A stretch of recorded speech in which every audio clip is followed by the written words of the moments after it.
It was week 7 in the high school football world, and the race for the high school football playoffs is set to intensify as now every team, with the exception of Lakeview, started district play. The 87th meeting between Central and Abilene High was a slugfest, but in the end, it would go in the Bobcats' favor for the 3rd year in a row, I might add. Abilene head coach Dale Van Cox said their goal was to force Malachi Brown to throw it and keep him from running. Well, that didn't work, not on this play or another big play late in the 4th quarter. More on that in a second. The Bobcats played great defense, keeping the Eagles from making the big play, but it came down to Miles Hauser. Malachi Brown made a clutch run late, which set up Hauser for the winning field goal as time expired. Central wins it 17-15.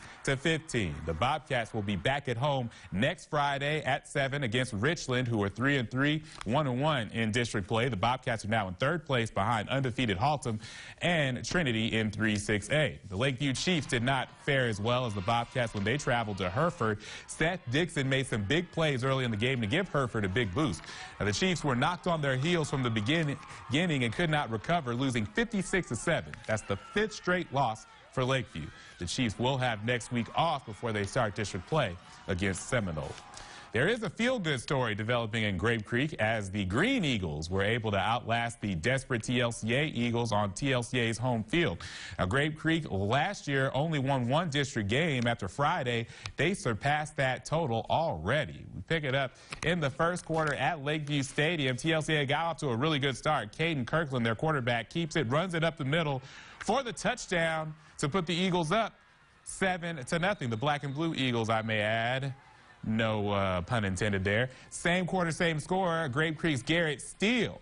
He's going to run in with a beautiful spin move on the QB keeper. Grape Creek will go up 8-7 after the 2-point conversion. Now, the 2nd quarter, same score. Caden Kirkland passes to Tristan Smith for the nice catch at the 2-yard line. That would set up a TLCA touchdown to make it 14-8. Grape Creek would score 26 unanswered points to take down TLCA 34-14. They improved to 2-1 in District 4-3A Division II.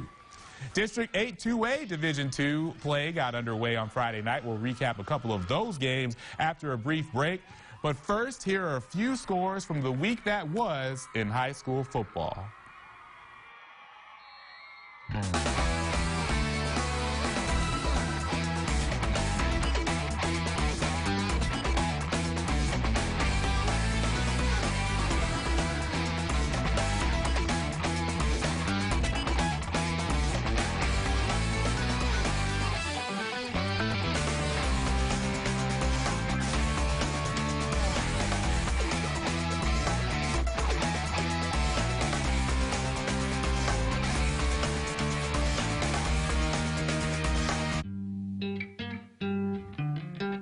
Tell you about our team of PhD equine nutritionists, how they develop feeds as unique as your horse.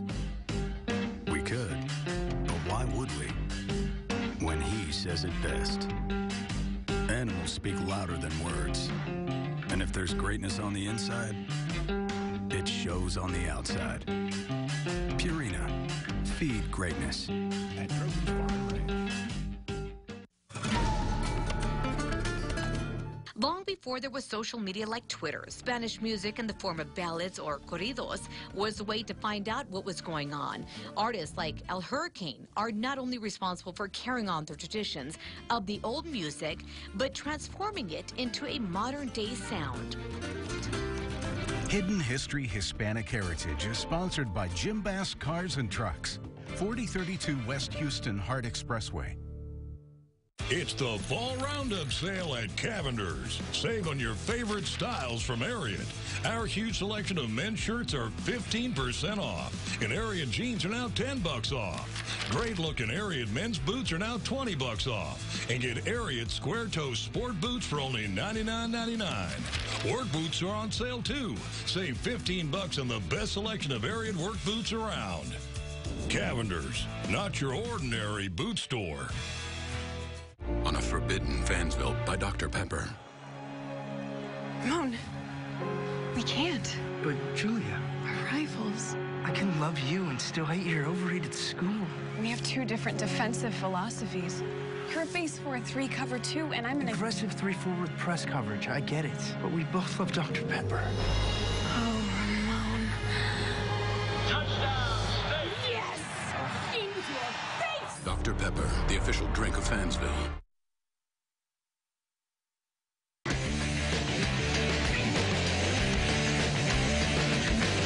We're back on Season Pass. The quest for the playoffs began Friday for Cristobal. A Cougars win would equal their win total from last year. They would face Rock Springs, who, like the Cougars, had 3 wins to their name when they took the field. We pick it up in the first quarter, as always. Cristobal in red right here. And Chris Clevenger with the nice strip of the Rock Springs quarterback. Cougars would recover and take it all the way back deep into Rock Springs territory. A little later, Braden Wilcox. He's going to score on the quarterback keeper, 7-0 Cougars. Same quarter, same score. You're going to hear that name again, Braden Wilcox, deep in his own territory. And when I say deep, I mean his own 10-yard line. Look at him shaking off those would-be tacklers, and he is able to sprint all the way into the end zone. 90-yard touchdown run, 14-0 Cougars, and they would dominate Rock Springs, winning 37-8. We'll stay in that district. Miles hosting Menard. And in Menard's first drive of the game, Logan Rogers, now check this play out. This is crazy. He takes the handoff. Now look at that pile. He emerges from the pile. No one touched him while he was down, so he's able to go and score the touchdown. Yellow Jackets go up 7-0. That's how they get down in Mr. Rogers' neighborhood. Later on, 2nd and goal for Miles, Jared Flores. He's going to make a nice little juke and get into the end zone there for the touchdown, tied at 7. Bulldog defense stepping up here. Sterling Barker. He's going to rush after Sebastian Salas there and get the sack. The Bulldogs would beat Menard 26-15 for their first district win of the season. Well, forget Cloud 9. The Sterling City Eagles are on Cloud 999 after knocking off their rivals Water Valley in impressive fashion Friday night. The win kept them undefeated and will certainly keep them ranked in the top 5, according to the fine folks at sixmanfootball.com. Water Valley had their home field advantage to give them a boost, but it was not enough. Wyatt Cisco, he has been an incredible player this year. He goes back to pass, and he decides to run. This happens so often there in Sterling City. He scores the touchdown to put the Eagles up 8-0. Next Water Valley possession. Now, they would go for it on 4th down, but they're stopped just short of the first down marker. So Sterling City takes it over, and Wyatt Cisco, he's going to say, I'm going to throw it this time. He finds Camden Pruitt, and Pruitt is able to take it in for the touchdown to put Sterling City up 14-0. At that point, they knock off Water Valley 64-18. Robert Lee opened up district play at very best. First quarter, Jayden Warren, how about this? Warren saying, oh, I don't want to go there. I don't want to go there either. Getting some great blocking, making some great moves, cuts back here, and it is just so pretty. He goes into the end zone for the touchdown, 14-0 Steers. Later on in the quarter, same score. Robert Lee finding the end zone yet again, and the Steers go up 20-0. And then to make matters worse for very best, unfortunately, but make matters better for Robert Lee, Casey Skipworth takes the pitch and runs through some Falcons, pulling his way into the end zone for the touchdown. Steers cruise to a 64-8 win over the very best Falcons. The Eden Bulldogs also earned their first district win, taking care of the Bront Longhorns in impressive fashion, 77-30. The Bulldogs will travel to Paint Rock. Paint Rock had a bye week this week. Some more scores here in 6-1A Division II. Also going a 1-1 in district play was the Blackwell Hornets. They shut out Santa Ana 50-0 in their opener. Like Sterling City, that win is going to keep them ranked in the top 5, maybe even jumping a spot. The Angelo State Rams wanted to play the role of rude host to the West Texas A&M Buffaloes in their homecoming game on Saturday. And on the pitch, the Ram Bells went to complete the homestand undefeated today against Texas Women's. Season Pass continues after this. Keep it here.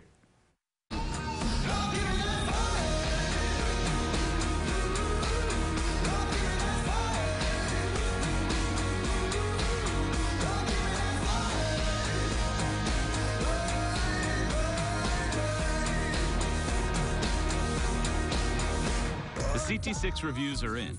Texas residents get this low-mileage lease on this Cadillac CT6 from around $499 per month. Visit Randall Cadillac for this attractive offer. Hello, I'm Lynn from Calvert Collision Center with your body shop checklist. If they have a drive-through estimating bay, ASE and ICAR certified technicians, and enterprise car rental right on site, you must be at Calvert Collision. If they accept all tow-ins, give free estimates without requiring an appointment, and have a full-time paintless dent repair specialist, you can only be at Calvert Collision. If they keep all drivable cars stored inside overnight and they were named San Angelo's Outstanding Business of the Year by the Better Business Bureau, you can only be at Calvert Collision, 3003 South Bryant. Here to Sister Cell, there's one concept we'd like you to understand. Flat rate versus percentage commissions. Now, percentage commission seems like the attractive option, but the single-digit number skews the idea of its value, and it leads people to believe they're getting the better deal. Simply put, percentage commissions don't benefit sellers. Stop by AssistSanAngelo.com to see how flat rate, full-service real estate can save you thousands when selling your home. Assist to Sell. Your wallet can tell.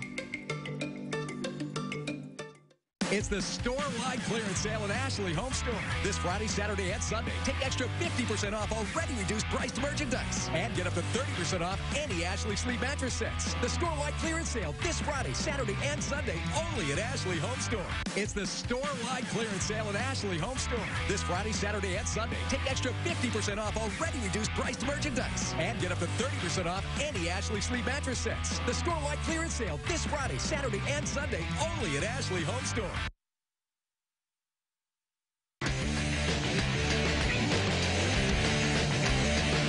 We're back on Season Pass. It's always very intense out on the field when Angelo State and West Texas A&M do battle. Last year on Senior Day, the Rams served the Buffaloes something nasty, blowing them out 51-3. Now, the Buffaloes felt like returning some service of their own this year, and as they say, revenge is a dish best served cold. ASU did heat things up in the beginning at LeGrand Stadium. Payne Sullins dropping back. He's going to find Tyrese Nathan, and Nathan, he's going to turn that little dump off into a 30-yard touchdown reception, 7-0 Angelo State. Big day for Tyrese Nathan. He pretty much was their offense. Same quarter, same score, though. Here, Jake Ray, great defense from ASU. Getting the big sack on third down. The Buffs would have to punt. However, West Texas A&M responded with a 16-point third quarter, and the Rams just could not get anything going, committing 12 penalties for 115 yards. It was not a happy homecoming as the Rams lost 26-18. Next up for the Rams, they can wash out the bad taste next Saturday against UTPB. The Falcons are coming off of a win yesterday against Humboldt State on their homecoming. The game will be played in Odessa. Kickoff is set for 6 p.m. To the pitch now. Consistency is something that ASU head coach Travis McCorkle has been preaching to his team all season. It's something that they're still trying to get down pat also, and today was evidence of that. We go to the ASU soccer complex. In the first half, Allie Chapman here for Texas Women's with the shot. Kira Miller able to get a hand on it, and the ball will go out of bounds, so ASU survives that scoring attempt from Texas Women's. Nice job by Miller. Still in the first half, Avery McNamee passes it to Kia Benham, and she lets it fly towards the goal, but Jasmine Maxwell is there to grab it. Late in the half, Bell's having a chance. Avery McNamee firing ahead to Chloe Sousa, and Sousa gets a good shot, but it's saved by Maxwell again. Bell's had 3 shots in the first half, 11 total, but couldn't connect. Texas Women scored twice in the second half to win this one 2-0. ASU volleyball was a tough weekend for them. Every road trip in the Lone Star Conference is tough, but this one took a particular toll on the Bells. They lost to Texas Women's in 5 sets. The Pioneers won the first 2. Bells fought back but could not get the win. Then they lost in straight sets to A&M Commerce on Saturday afternoon. Let's take a look at the current Lone Star Conference standings. Tarleton State remains undefeated and in first place in those standings with their victory over ASU. A&M Commerce is tied with ASU for second place in wins, but they have the edge when it comes to victories overall. The 4th place Lady Buffs are winners of 4 in a row. UTPB climbs into the top 5. Texas Women's, A&M Kingsville, and Eastern New Mexico all have identical 6 and 7 records in the LSC. Western New Mexico is at 3 and 9. Midwestern State is at 2 and 11. Not shown and still winless in conference play is Cameron at 0 and 13. Whew. Next for the Bells, they will have a huge matchup coming up on Wednesday night at the Janelle Center. ASU hosting Tarleton State, and it's a tremendous chance for ASU to spoil Tarleton State's incredible run. The Texans have won 17 matches in a row. The match begins at 7 p.m. Wednesday at the Janelle Center, and they are definitely going to be wanting you to yell your head off at the Janelle Center on Wednesday night. Trust me. Well, it was another fun week in sports for the Concho Valley, and the next 7 days are sure to be ones that we'll all enjoy as district play for the high schools and conference play for the colleges all continue to heat up.